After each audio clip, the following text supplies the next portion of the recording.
Hey everyone, welcome to Patriot Soapbox, right? You have my commentary on the news today as reported by the Wall Street Journal. Let's get started. So first up, there's now a lawsuit to block the T-Mobile and Sprint merger. They're the third and fourth largest carriers in the U.S., and they are the third and fourth because there's only four carriers. Those two plus Verizon and AT&T. And obviously, the liberal antitrust loonies are coming out to demonstrate against them and say it's bad, blah blah blah blah blah, because business is bad as a whole apparently.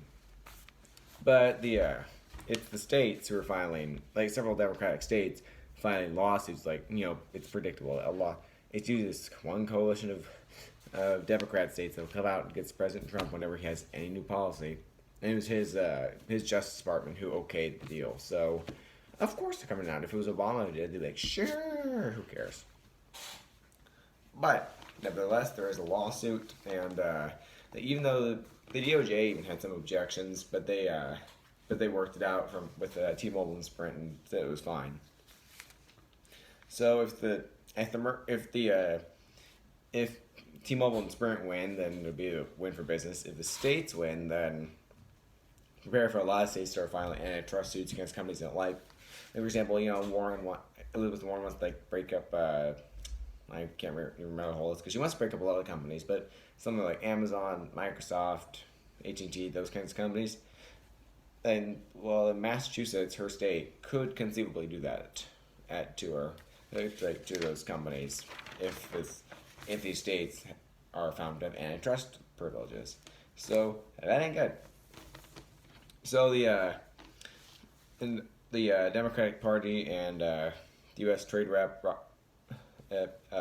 for President Trump, they're pretty close to a deal over U.S.-Mexico-Canada agreement. But even Nancy Pelosi said it's not going to come up for vote before the end of the year, and it's probably because she didn't want Trump to have a victory and she wants to get impeachment done. So impeachment is, like as I said before, it's bad for the country because it wastes time when the government should do other things. It's bad for Trump because it denies him some good legislative victories that would help buoy his reelection. It's bad for Democrats because House of Representatives, besides impeachment, they haven't done anything yet this year, in this Congress, that would warrant them reelection. I mean, all the seats are up for reelection again in 2020. So if they don't pass the USMCA, then they may not have a whole lot of reason for voters to vote them in again in 2020. And finally, it's bad for political candidates for the presidency, both Democrat and Republican, because as even the Democrats who want impeachment have lamented, the media focus on impeachment draws away from election focus. Like Warren, Sanders, Biden, all them, they totally want impeachment, but it draws away from their campaigns because the media has the attention span of a gnat on crack, so they're not they focus. But impeachment, however, it's something that could draw their attention because it's constantly giving new updates, new scandals, new things to focus on, which keeps their attention span focused on that. But that draws away from the election. So something drastic happens in the campaigns, say Joe Biden drops out, or the impeachment finally stops, then the election is gonna have to be waitlisted for media attention. Sorry. And there's also, speaking of elections, the Democrats have a problem with black voters. I mean, as election data has shown, they're a pretty reliably Democratic voting bloc. The problem, and out of any ethnic group, they support Medicare for all the most. But the problem is they don't support the candidates who want Medicare for all. That's the problem for Elizabeth Warren and Bernie Sanders. They want Medicare for all. Black Americans want Medicare for all, or more than whites or Hispanics or Asians. But Black Americans don't want Elizabeth Warren and Sanders to be president. They want Biden to be president, which is probably because, as other polls have shown, they prefer Biden's option. Even though they do like Medicare for all, they prefer Biden's option more, which is the Medicare buy-in thing, like having a public option for health insurance.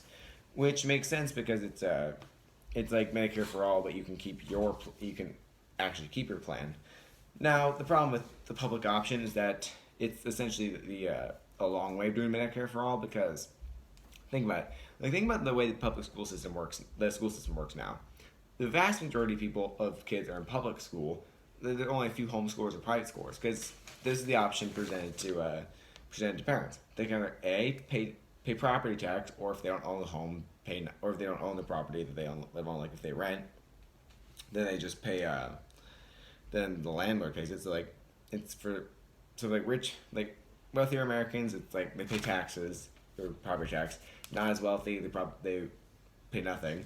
So they have pretty much free school, or they might pay a little tax for school, or they can still pay tax for public school, but choose to homeschool or private school kids instead. You see why there's a reason why there's a stereotype of private school kids and homeschoolers being rich. It's because they are. It's because they can not only afford to pay taxes for public school, but they can afford to also pay for stuff for tuition for private school or books for homeschool.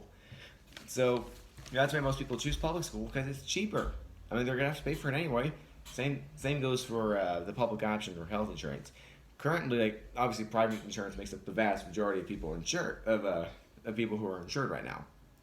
But if you introduce that public option, more and more people are going to be joining it because it's cheaper. They're going to be paying taxes anyway, so why not? And it's probably going to be like the same people who homeschool or private school or kids are going to have private health insurance. That's how it's going to go, guaranteed. And Elizabeth Warren stepping up her attacks on Pete Buttigieg, mainly because he's now leading the polls in Iowa and New Hampshire, which are the first two states to hold primaries. And the first states in the primary season are actually pretty critical because, for example, in 2008, Obama was he wasn't a front runner, but that is until he won in Iowa. Once he did win the primary in Iowa, he shot towards the front of the pack. So if a candidate does well in these early states, then it can boost the performance of other states. It's a psychological thing. It's like people in other states see, this candidate seems to be doing pretty well. Let's vote for him. Whereas someone's doing badly out of the first few states, people won't be thinking they don't really stand a chance. So if I vote for them, it would be a waste of my vote. And that's how it's not always true necessarily, depending on what stage of the primary season it is for the voters who have to make that decision. But it still is a psychological effect that works. If you can win in early states, you can win in other states. That's how it works. As for there are some updates in the shooting at Florida naval base.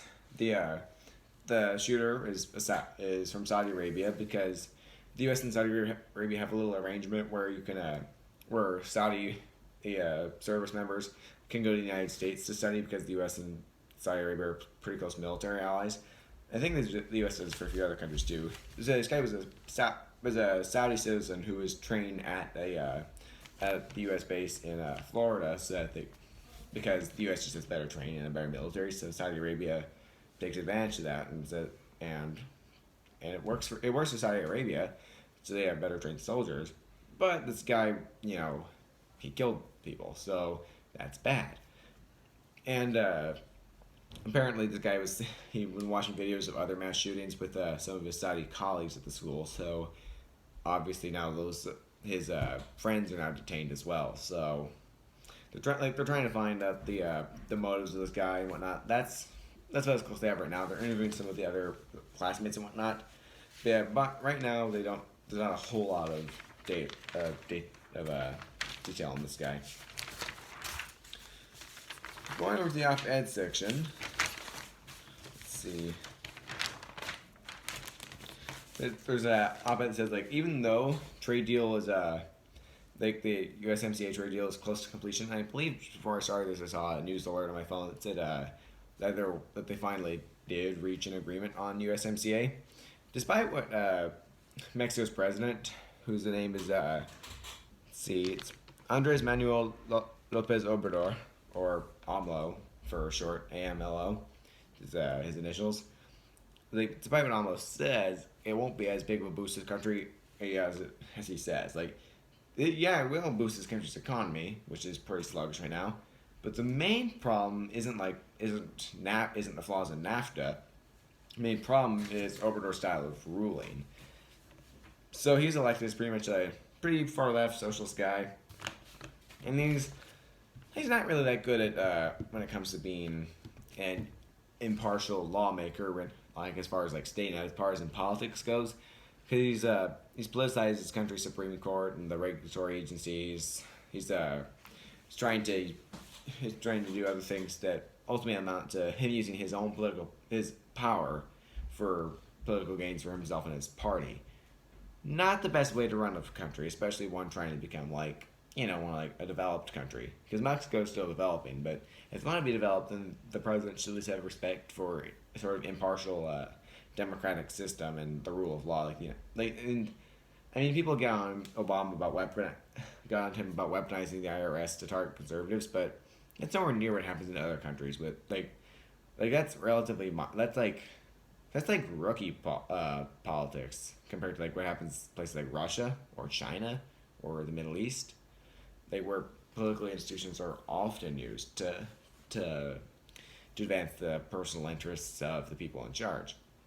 So, even despite the fact that Obama did target the conservative nonprofits with the IRS by delaying their nonprofit status, it's still a lot less bad than what happens in other countries like Mexico.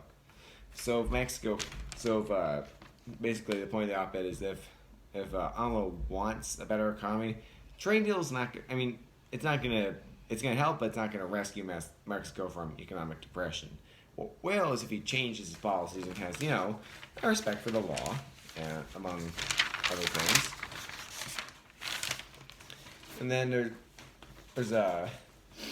then finally there's one article entitled "Democrats Rediscover the Constitution," because in the past it's been like whenever someone says Constitution, liberals immediately complain about how racist, sexist, fill in the blank, derogatory term the founding fathers were because they're white guys who had slaves.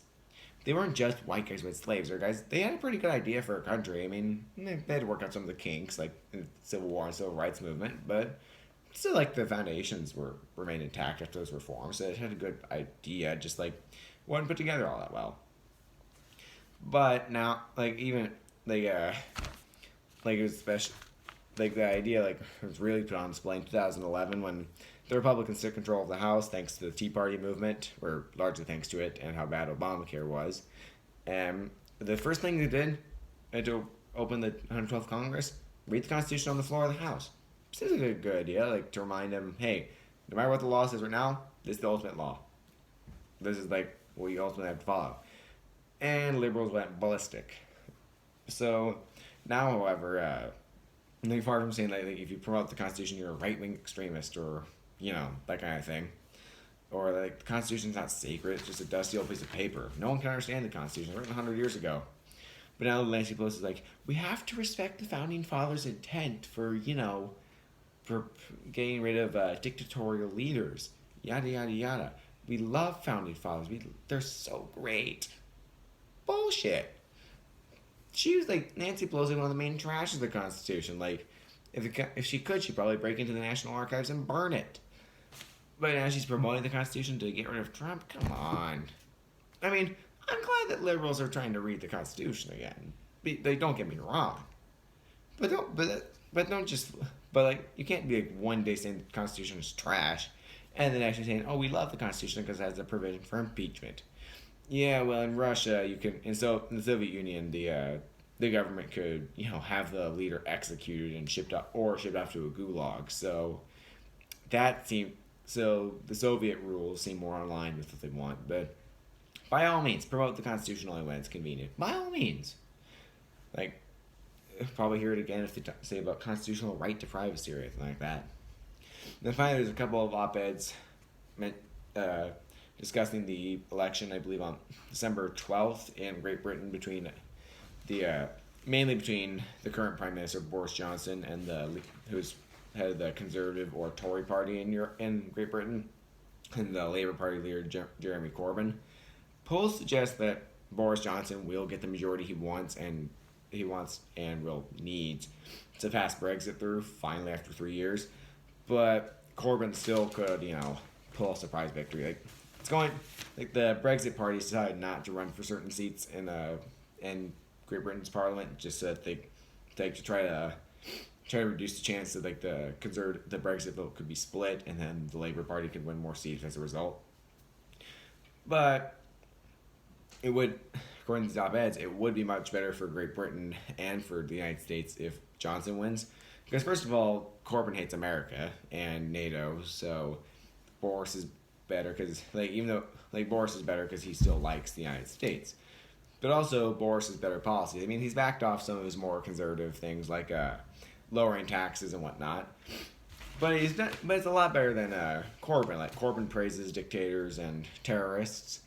Corbyn also wants greatly increase entitlement spending, nationalize the utility, railway, and postal system of Great Britain, free college, increased property taxes, more public housing. He sounds a lot like a Democrat here. And if he wins, if he wins December 12th, that'll probably embolden Democrats in the United States and liberal parties all around the world. So let's hope Johnson wins so we don't have a loony leftist state on the other side of the pond. That's all I got for you this episode of Patriot Resell Box. Don't forget to like and subscribe for more great daily content.